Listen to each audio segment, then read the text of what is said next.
ሰላም ጤና ይስጥልን። የተወደዳችሁና የተከበራችሁ የጣና ቴሌቪዥን አድማጭ ተመልካቾቻችን እንደምንዋላችሁ። ከጣና ቴሌቪዥን የጥቅምት 25 ቀን 2018 ዓ.ም የምሽት ጣና ዜናችን ተጀምሯል። ዜናዎቹን እየመራው አማራ ሰፋ አብሬያችሁ ቆያለሁ። በቅድሚያም አርዕስተ ዜናዎቹን እናስቀድማለን። የብልጽግናው ሰራዊት ጎንደር ላይ የሚደርስበት የተቀናጀ ምት ከፍተኛ ኪሳራ አድርሶበታል። ሰራዊቱም የመበተን አደጋ ተደቅኖበታል። ለአፈና የወጣው ሰራዊት ራሱ ታፍኖ መውጫ አጥቶ እየሰቃየ አድሯል። የጎንደሩን ተጋድሎ ዝርዝር መረጃ በዜናችን የሚደመጥ ቀዳሚው ዜናችን ነው፣ ይደመጣል። የአማራ ህዝብ የሉና ትግል ባለቤት የአማራ ህዝብ የሁለት ዓመት የፋኖን የትግል ጉዞ ኦዲት ማድረግ ጀምሯል። ከፋኖ ጋር የተደረጉ ህዝባዊ ውይይቶች ምን ይመስላሉ? በሸዋ ጠቅላይ ግዛት የተደረጉ ህዝባዊ ውይይቶች የተነሱ ነጥቦች በዜናችን ተዳስሰዋል፣ ተሰሙታላችሁ። የአማራ ፋኖ የተጋድሎ ውሎች በድል ታጅበው በመቀጠል ጎጃምና ሸዋ ላይ ታላቅ ድል አስደምጠውናል። የጎጃሙና የሸዋው ተጋድሎን አስመልክቶ ከአማራ ፋኖ ብሔራዊ ኃይል የደረሰንን መረጃ በዝርዝር እናስደምጣችኋለን። ዓለም ያከበረንን ያህል ዛሬ ተዋርደናል። የሶማሊያው እብሪተኛ ሳይድ ባሬ ሲወረን ደቡብ የመን ከጎናችን ቆማ ወረራውን እንድንቀለብስ አድርጋ ነበር። ዛሬ ዘመን ተቀይሯል። እድሜ ለብልጽግናው አገዛዝና ለህወሓት የጦረኝነት ባሬ የተነሳ የኢትዮጵያ ዜጎች በየመን ምድር የደረሰባቸውን ዓለም ታዝቦታል። እኛ ደግሞ አዝነን ውለናል። በጉዳዩ ዙሪያ የተሰናዳውን ሪፖርታጅ በዜናችን ተሰሙታላችሁ። የፋኖ ሁለንተናዊ ተጋድሎ የህዝብ ልጅነቱንና አደራ ተቀባይነቱን በተግባር አሳይቷል። የተዘጉ ትምህርት ቤቶች ተከፍተው መንገድ ለአገልግሎት ክፍት ሲሆን የአርሶ አደር ማሳም በፋኖ እየተሰበሰበ ነው። በዚህ ጉዳይ የአማራ ፋኖ ህዝባዊ ድርጅት ጎንደር ጠቅላይ ግዛት እዝ አመራሩ የሰጠውን ማብራሪያ ይዘን ቀርበናል። ሰዓቱን ጠብቆ ይቀርብላችኋል።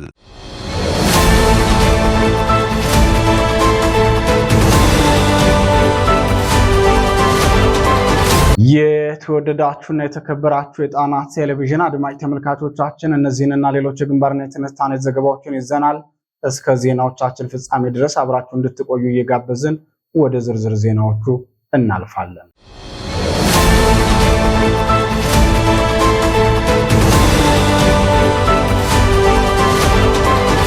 ወደ ቀዳሚው ዜናችን አመራን።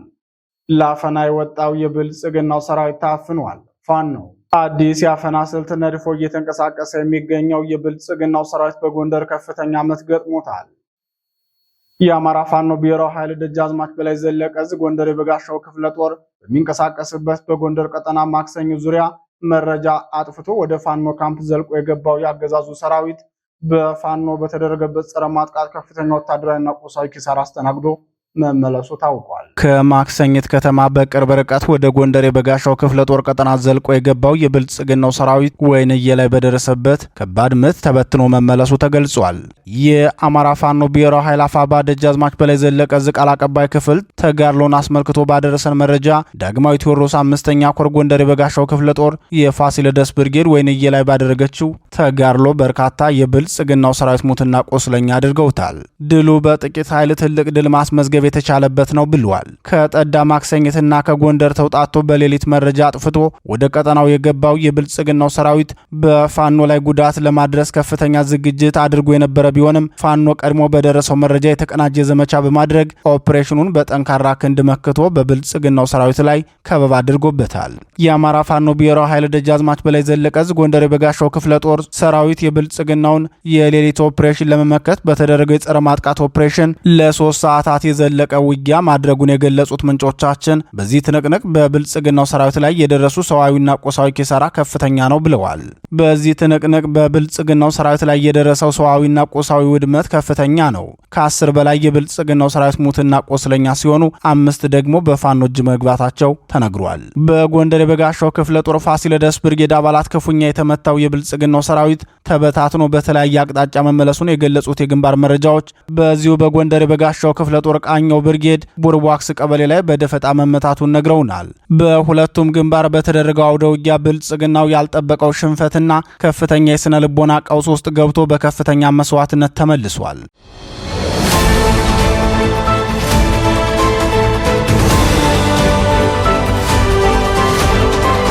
ወደ ተከታዩ ዜናችን እናልፋለን። የትግላችን መሰረት እየተከልን ነው። ፋኖ የአማራ ፋኖ ህዝባዊ ድርጅት ሸዋ ጠቅላይ ግዛት እዝ ከህዝብ ጋር የሚያደርጋቸውን ውይይቶች አጠናክሮ ቀጥሏል። የህልውና ትግሉ ባለቤቶች አደራ የሰጡትን የትግላቸውን ጉዞ ልጆቻቸውን ጠርተው ባደረጉት ግምገማ ፋኖ የተጓዘበትን መንገድ አወድሰዋል። የእዙ ከፍተኛ አመራሮችና የማመድ ቢሆነ ኮር አመራሮች በሸዋ ጠቅላይ ግዛት በተጉለት አውራጃ ጎርጎ ክላስተር ያካሄዱት ህዝባዊ ውይይት ስኬታማ መሆኑን የኮር ሚዲያና ኮሚኒኬሽን ክፍል አስታውቋል። የማመድ ቢሆነ ኮር ሚዲያና ኮሚኒኬሽን ክፍል እንደገለጸው ፋኖ እያካሄደ ያለውን የህልውና ትግል የህዝብ መሰረት ለማስያዝ በሁሉም ቀጠና ህዝባዊ ውይይቶች ተጠናክረው ቀጥለዋል ብለዋል። የአፋድ ሸዋ ጠቅላይ ግዛት እዝ የፖለቲካ አመራሮችና የማመድ ቢሆነ ኮር ከፍተኛ አመራሮች በጋራ በመሆን የቀጠናውን የክላስተር አመራሮች በመሰብሰብ ባካሄዱት ህዝባዊ ውይይት በቀጠናው ያሉ አጠቃላይ የመልካም አስተዳደር ችግር ፈቺ ውይይቶች ተደርገዋል ሲል የማመድ ቢሆነ ኮር የሚዲያና ኮሚኒኬሽን ክፍል አስታውቋል። የመልካም አስተዳደር ጉዳዮችን በተመለከተ ሁሉም የቀበሌና የክላስተር አመራሮች እንደተገኙበት የገለጸው የሚዲያና ኮሚኒኬሽን ክፍሉ የዙ ከፍተኛ አመራሮች በመድረኩ እንደተናገሩት የአማራን ህዝብ ከሁለንተናዊ ጥቃት ለመታደግ ጫካ የገባው ፋኖ አሁን ላይ ትግሉን ወደ ከተማ እየሰበሰበው ነው ብለዋል። ትግላችን አሸናፊ የሚያደርገው ህዝባዊ መሰረት ሲኖረው ብቻ ነው ያሉት የፋኖ መሪዎቹ ለሰራዊታችን በቂ ስልጠና በመስጠት ከማህበረሰቡ ጋር መልካም ግንኙነት እንዲኖረው ከማድረግ ባሻገር የትግላችንን መሰረት በህዝብ ላይ አቁመነዋል ብለዋል። በመጨረሻም በቀጠናው ያለውን የሥራ አፈጻጸም ሁኔታዎች በማየትና የውስጥ ችግሮችን በመፍታት ሁሉም የክላስተሩ አመራር በተሰጠው የሥራ ኃላፊነት ህዝብን በቅንነትና በታማኝነት እንዲያገለግል አቅጣጫ አስቀምጠው ውይይታቸውን አጠናቀዋል። በተያያዘ ዜና የማመድ ቢሆነ ኮር በስሩ ያሉ ክፍለ ጦሮችን የሥራ አፈጻጸም ግምገማ እያደረገ መሆኑ ታውቋል። የአማራ ፋኖ ህዝባዊ ድርጅት ሸዋ ጠቅላይ ግዛት እዝ ማመድ ቢሆነ ኮር ወደ ክፍለ ጦር አመራሮች በመውረድ ዛሬ የጣይቱ ክፍለ ጦር የሥራ አፈጻጸም ግምገማ ሲያደርግ መዋሉን የኮሩ ሚዲያና ኮሚኒኬሽን ክፍል አስታውቋል። የኮሩ ከፍተኛ አመራሮች በተገኙበት የትግሉን ሁኔታ በተመለከተ እንዲሁም የክፍለ ጦሩን ወታደራዊና ፖለቲካዊ ቁመና በተመለከተ ውስጣዊ ግምገማ ማድረጉን የማመድ ቢሆነ ኮር ህዝብ ግንኙነት ኃላፊ ፋኖ ምናሉ ከበደ ለጣና ቴሌቪዥን በላከው መረጃ አስታውቋል።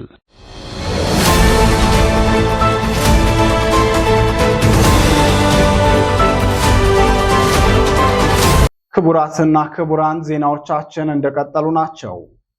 ጎጃምና ሸዋ ላይ አፋባ ድል ተቀዳጀ። የአማራ ፋኖ ብሔራዊ ኃይል አፄ ቴዎድሮስ ዕዝ 105ኛ ኮር ጃዊ መተከል ክፍለ ጦር ድል ሲቀዳጅ አፋባ አሳምነው ዕዝ በበኩሉ በሸዋ ጠቅላይ ግዛት ብርቱ ውጊያ አድርጎ የብልጽግና አየር ወለድ ኮማንዶ ክፍለ ጦር ላይ ድል መቀዳጀቱን አስታውቋል። ዛሬ በ25 ሁለተኛው ወር 2018 ዓ.ም የአፋባ አፄ ቴዎድሮስ ዕዝ ቃል አቀባይ ክፍል ለጣና ቴሌቪዥን ባደረሰው መረጃ የ105ኛ ኮር ጃዊ መተከል ቀጠና የሻለቃዎች ጥምረት ባደረጉት የደፈጣ ውጊያ በጠላት ላይ ኪሳራ ማድረስ ተችሏል ብለዋል። ከቀናት በፊት የጃዊ ወረዳ ዋና ከተማን ፋኖ ተቆጣጥሮ በነበረበት ወቅት ብርቱ ምት ደርሶበት የነበረው የብልጽግናው ሰራዊት አሁን ላይ የበቀል በትሩን በንጹሃን ላይ እየፈጸመ ይገኛል። ከጃዊ መተከል ፈንድቃ ከተማ በርካታ ንጹሃን የተገደሉ መሆኑን የገለጸው የዙ ቃል አቀባይ ክፍል የደረሰውን ችግር አስመልክቶ ዝርዝር መረጃውን ሲልክ ጃዊ ፈንድቃ ከተማ ላይ ባህር ዳር የሚኖር ዘይኖ የሚባል በብልጽግናው ሰራዊት በአሰቃቂ ሁኔታ ተገድሏል። እንዲሁም ጥላውን የተባለ የባምቡሉቅ ቀበሌ ነዋሪ በግፍ ተገድሏል። በተጨማሪም በዚሁ ቀጠና ከአንድ ግለሰብ 20 ሺህ ብር ዘርፈው ወስደዋል። የባምቡሉክን ጤና ጣቢያ መድኃኒት በማውደም ሰራተኞቹን እንዳትሰሩ በማለት ዝተውባቸዋል ብለዋል።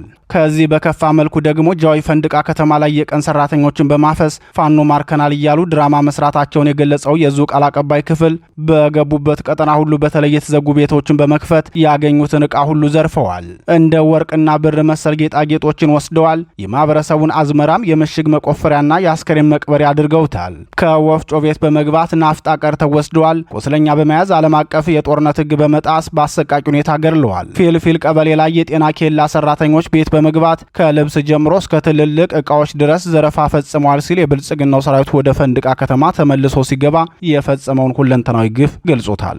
ይህ በእንዲህ እንዳለ የአፋባ ደቡብ አማራ ቀጠና አሳምነው ዕዝ በወሰደ የደፈጣ ጥቃት ድል አድርጓል። የዙ አጼ ዘርዓ ያዕቆብ ኮር አንድ ከአጼ ይኩኖ አምላክ ክፍለ ጦርና ከናዳው ክፍለ ጦር በተውጣጡ አባላት በተጠና ልዩ ኦፕሬሽን የ101ኛ አየር ወለድ ኮማንዶ በሁለት መኪና ተጭኖ ከሬማ ተነስቶ ወደ መራቤቴ በመጓዝ ላይ እያለ በአገሬት ቁማባ ቀበሌ ላይ በደፈጣ ውጊያ አይቀጡ ቅጣት መቅጣቱን የዙ ቃል አቀባይ ክፍል አስታውቋል። በዚህ ኦፕሬሽን ፋኖ በርካታ የብልጽግናውን ሰራዊት ከፍተኛ ሰዋዊና ቁሳዊ ኪሳራ እንደዳረገበት የአማራ ፋኖ ብሔራዊ ኃይል ጄኔራል አሳምነው ዕዝ ቃል አቀባይ ክፍል ገልጿል።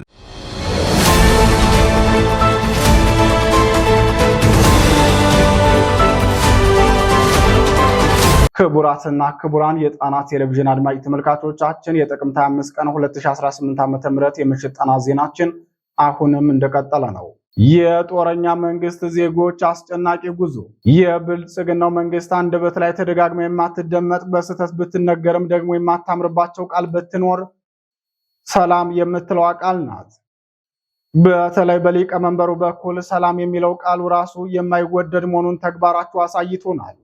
እሳቸው የተኩት ህወሓትም ቢሆን የባሩድ ሽታን ከፋብሪካና ከትምህርት ቤት ደወሎች የበለጠ የሚወድ ጦረኛ ነበር። እነዚህ ሁለት ጦረኛ ኃይሎች በፈጠሩት ችግር ኢትዮጵያውያን ዜጎች በየመን ምድር የደረሰባቸውን ዓለም ተመልክተዋል።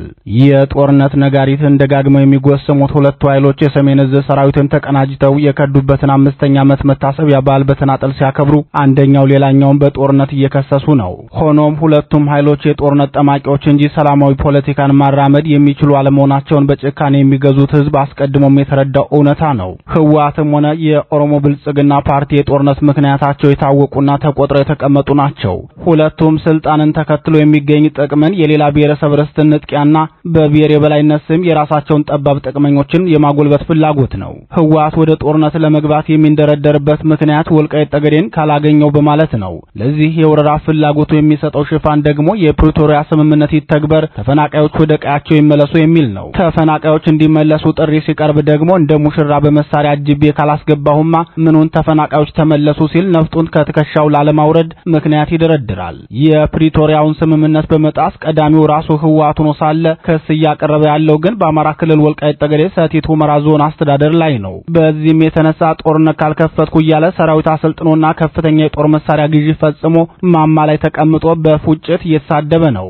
ብልጽግናውም ከህወሓት ቢከፋ እንጂ የሚሻል አይደለም። የባህር በር በሚል ምክንያት ጦርነትን ወደ ጎረቤት ሀገር እያስተላለፈ ሲሆን በአማራ ህዝብ ላይ የከፈተው የዘረፈጅ ጦርነት ደግሞ አገሪቱን በባሰ ሁኔታ የጦር አውድማ አድርጓታል። በሁለቱ ጦረኛ ኃይሎች የተነሳ የዜጎች ህይወት ፈተናው ከቀን ወደ ቀን እየከፋ ሄዷል። ይህን ተከትሎም ወጣቶች ስደትን አማራጭ የሌለው ምርጫ አድርገዋል። በብልጽግናውና በህወሓት የጦርነት ባህሪ የተነሳ ስደትን የመረጡ ዜጎች በየመን ምድር የደረሰባቸውን ግፍ ዓለም በትዝብት ተመልክቷል። አብዛኞቹ ከትግራይ ክልልና ከአማራ ክልል ወሎ ቤት አማራ ጠቅላይ ግዛት የሄዱ መሆናቸው የተገለጹት እነዚህ ወገኖች የተስፋይቱ ምድር ብለው በጉጉት የሚጠብቋት ሳውዲ አረቢያን ነበር። የቀድሞ ኢታማዦር ሹም ጄኔራል ጻድቃን ሰሞኑን ከአንድ የኦህዴድ ብልጽግና ሚዲያ ጋር ባደረጉ ቃለ ምልልስ የትግራይ ወጣት ተስፋቶና የጦርነት ስጋት ከብዶበት ስደትን መርጧል ማለታቸው ይታወሳል። ጄኔራሉ ቃለ ምልልስ በሰጡበት በዚሁ ቴሌቪዥን ጣቢያ ቀርበው አስተያየታቸውን የሰጡት የቀድሞ የትግራይ ክልል ፕሬዝዳንት አቶ ገብሩ አስራት በበኩላቸው የመን በጦርነት እየተሰቃየች መሆኗ እየታወቀ ልጆቻችን ግን ከኛ ይሻላል ብለው እየተሰደዱባት ነው በማለት በኢትዮጵያ ያለውን የጦርነት አስከፊነት ስፋት ተናግረዋል። የብልጽግናው ስራና ክህሎት ሚኒስቴር በቅርቡ ባወጣው መረጃ በመካከለኛው ምስራቅ ሰፊ የሥራ ዕድል አለ፣ በዚህ ዓመት ብቻ ከ800 ሺህ በላይ ወጣቶችን ወደ አረብ ሀገራት ለመላክ እቅድ አለኝ ሲል መግለጹን መዘገባችን ይታወሳል። በመንግስት ደረጃ ዜጎችን ለህገወጥ የደላሎች ሲሳይና ለባዕዳን ሀገራት የጉልበት ሥራ እየመለመለ መሆኑን የገለጸው ብልጽግና በከፈተው ጦርነት ምክንያት ትምህርት ቤቶችንና ፋብሪካዎችን በመዝጋት ወጣቶች አስከፊውን ስደት እንዲመርጡ አድርጓቸዋል። ዜጎችን ለጉልበት ሰራተኝነት ወደ አረብ ሀገራት በመላክ በነፍስ ወከፍ ከእያንዳንዱ ግለሰብ ከ25 እስከ 48 ሺህ ብር ድረስ ኮሚሽን እንደሚያገኝ የተረዳው የብልጽግናው አገዛዝ አንድ ወጣት ትምህርት ቤት ተምሮ ከሚሰጠው ጥቅም ይልቅ ትምህርት ቤቱን በመዝጋት ወጣቶች ወደ አረብ ሀገራት ቢሄዱለት የሚያገኘው የኮሚሽን ክፍያ ነው የሚበልጥበት። ዛሬ የተመለከታችኋቸው እነዚህ ወገኖቻችን ጦርነትን ሽሽት፣ ስደትን ብቸኛ ተስፋ አድርገው ከእናታቸው እቅፍ ወጥተው አስቸጋሪውን ጉዞ ተጉዘው የመን የደረሱ በጦረኛ ገዢዎች የተገፉ ዜጎች ናቸው። በዚህ ጉዳይ ወደፊት የባለሙያውን አስተያየት አካተን የትንታኔ ዘገባ ይዘን የምንመለስ መሆኑን እየገለጽን በዚሁ እንሰናበታለን።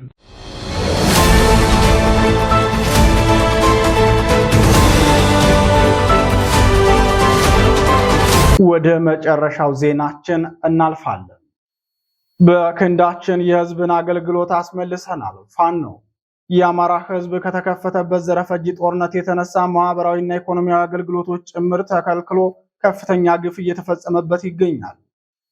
ይህን የተረዳው የአማራ ፋኖም ነጻ ባወጣቸው አካባቢዎች የሚኖረውን ህዝብ ወደ መደበኛ የማህበራዊና ኢኮኖሚያዊ እንቅስቃሴ እንዲመለስ ኃይሉን ተጠቅሞ የህዝብን ጥቅም እያስመለሰ ይገኛል። በጎንደር ጠቅላይ ግዛት ለ2 ዓመት የመና መቀጠዋ ወረዳን እያስተዳደረ ያለው የአፋድ ጎንደር ጠቅላይ ግዛት እዝ እቴጌ ጣይቱ ክፍለ ጦር ለ2 ዓመታት የተቋረጡ የትምህርት አገልግሎትን በማስመለስ የተዘጉ ዋና መንገዶችን በማስከፈትና የንግድ እንቅስቃሴውም እንዲመለስ ማድረጉን የክፍለ ጦሩ ቃል አቀባይ አርበኛ መልካሙ ጣሴ ተናግሯል። አርበኛ መልካሙ ጣሴ ከጣና ቴሌቪዥን ጋር ባደረገው ቃለ ምልልስ ትምህርት ቤቶች ሲከፈቱ መሰረታዊ ግብዓቶች በበቂ ሁኔታ አልነበሩም። የአካባቢውን ሕዝብ በማስተባበርና ከአካባቢው ቁሳቁሶችን በመጠቀም ለማሟላት ሙከራ አድርገናል። ከዚህ በተጨማሪም ለ2 ዓመት መንገድ ተዘግቶበት የኖረውን ወገናችንን መንገዱ እንዲከፈት በማድረግ ወደ መደበኛ ማህበራዊ ኢኮኖሚያዊ እንቅስቃሴው እንዲመለስ አድርገናል ብለዋል። በተለይም የአማራን አርሶ አደር ሁለንተናዊ ኪሳራ ማድረስን ቀዳሚ ግቡ ያደረገው የብልጽግናው ሰራዊት በዚህ አዝርት በሚሰበስብበት ወቅት በአርሶ አደሩ ላይ ጦርነት ከፍቶበታል። ይህን የተረዳው ፋኖም ከብልጽግናው ሰራዊት ጋር ፊት ለፊት እየተፋለመ በጎን ደግሞ የአርሶ አደሩን ሰብል እየሰበሰበ መሆኑን አርበኛ መልካሙ ጣሴ ተናግሯል። ቋሚ ሬሽናችን የአማራ አርሶ አደር ነው የሚለው አርበኛ መልካሙ ጣሴ አርሶ አደሩ ሰብሉን በዚህ ወቅት ቶሎ ካልሰበሰበ ውጤቱ ይበላሽበታል። በዚህ የተነሳም አርሶ አደር ወገናችንን ሰብሉን እንዲሰበስብ ከለላ ከመሆን ባለፈ የስራው ባለቤት ሆነን ሰራዊታችን የአርሶ አደር ሰብሎችን እየሰበሰበ ነው ብሏል። አርበኛ መልካሙ ከጣና ቴሌቪዥን ጋር ያደረገውን ቃለ ምልልስ ተከታትለን እንመለስ። ከጣና ቴሌቪዥን ነው። አርበኛ መልካሙ ጣሴ የእቴጌ ጣይቱ ክፍለ ጦር ዋና ቃል አቀባይ፣ እንደምንሰነበት ከአጠቃላይ እናንተ የምትንቀሳቀሱበት የመና መቀጠዋ ብናትና ዙሪያው አሁናዊ እንቅስቃሴ ምን ይመስላል? እሺ፣ አመሰግናለሁ ይርጋ። እንግዲህ በአዲሱ ዓመት ባለን ፍልስፍናና እንደ ጠቅላይ ስንወያይበት የከረምነው አዳዲስ ስራዎችን ለመስራት ነበረ ፍላጎት የነበረ።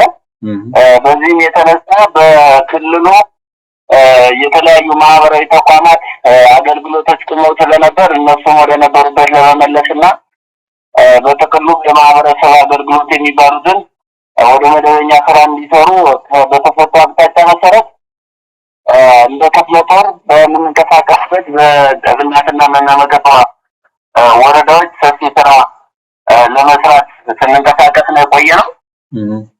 ከዛጎች መደበኛ ጉባኤ ወዲህ እነዚህን አጀንዳዎች ይዘን ነው ስንንቀሳቀስ የቆየን። በዚህም የትምህርት ተቋማት የመንገዶችና የጤና አገልግሎት እነዚህ በዋናነት መጀመር አለባቸው በሚል ሰፊ ስራ ነው ነፈስ ስንንቀሳቀስ የቆየን። ለ2 ዓመት የተቋረጠ ትምህርት አለ። ይህን ለ2 ዓመት የተቋረጠውን ትምህርት ለማስጀመር ብዙ እንከኖች ነበሩ። ለምሳሌ ቁሳቁስ፣ የትምህርት ቤት በሮች፣ የትምህርት ቤት ወንበሮች፣ መጽሐፍ እና የተለያዩ መንገዶችን ማስከፈት ሁሉ ነበሩ። እነዚህን ለማድረግ ሰፊ ስራ ነው እየሰራን ያለ ነው እና በእነዚህ በረሃ ድረስ የሚባሉ ከተከዜ ድረስ ያሉት የትምህርት ተቋማትን ጸጥታውን በማስከበር ሙሉ በሙሉ ስራ እንዲጀምሩ አድርገናል። ስራ ከጀመሩ በኋላ ያው ተማሪዎች የሚማሩበት ወንበር ያስፈልጋል፣ ጥቁር ሰሌዳዎች ያስፈልጋሉ። እነሱን በአካባቢው ቁሳቁስ ጥቁር ሰሌዳዎችንም እንዲሰሩ አድርገናል። ወንበሮችም እጥረት ስላለ ባህር ዛፎችና የአካባቢው የሚገኙ ቁሳቁሶችንም በመጥረብ ለተማሪዎች መቀመጫ እንዲሆኑ አድርገናል ማለት ነው። ከዛ ባለፈ አሁን የምንገኝበት ወቅት የአዝርት ወቅት ነው። እንግዲህ ገበሬው ሲያመርት ገበሬው ሲኖረን ነው እኛ የምንኖረው። መደበኛ ሬሽን የለንም። ድጋፋችን ማህበረሰቡ ነው። ከማህበረሰባችን ነው ይህንን ድጋፍ የምናገኘው፣ ሬሽን የምናገኝ። ስለዚህ ማህበረሰቡ ማገዝ መቻል አለብን።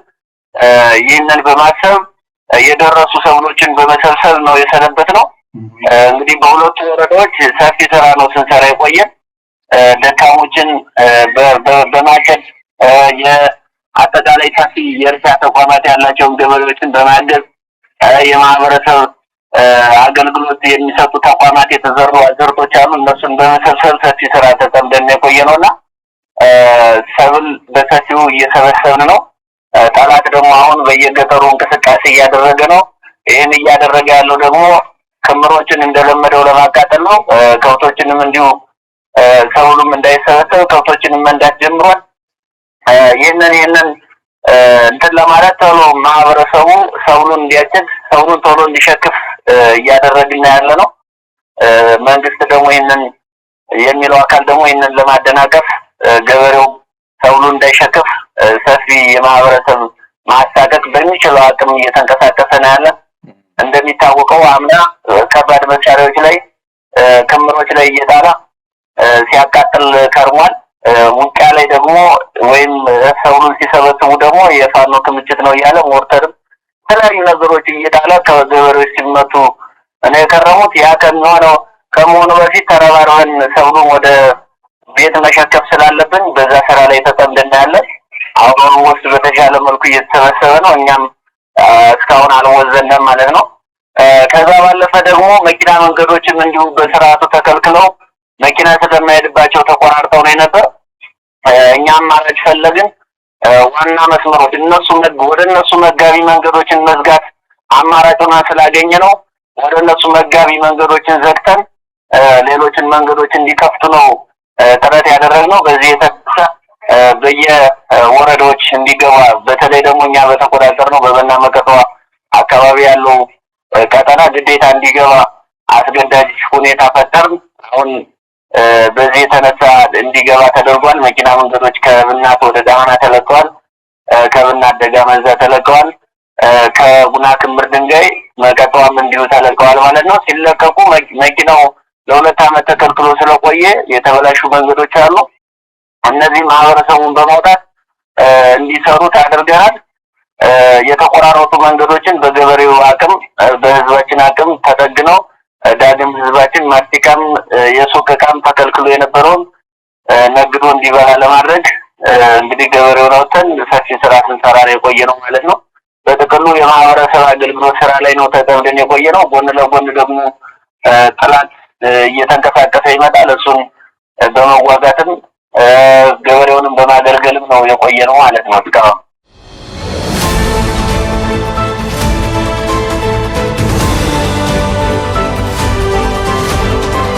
ክቡራትና ክቡራን የጣና ቴሌቪዥን አድማጭ ተመልካቾቻችን የጥቅምት 25 ቀን 2018 ዓ.ም የምሽት ጣና ዜናችን የተከታተላችሁትን ይመስል ነበር። ዜናዎቹን እየመራው አማራ ሰፋ አብሬያችሁ ቆየው።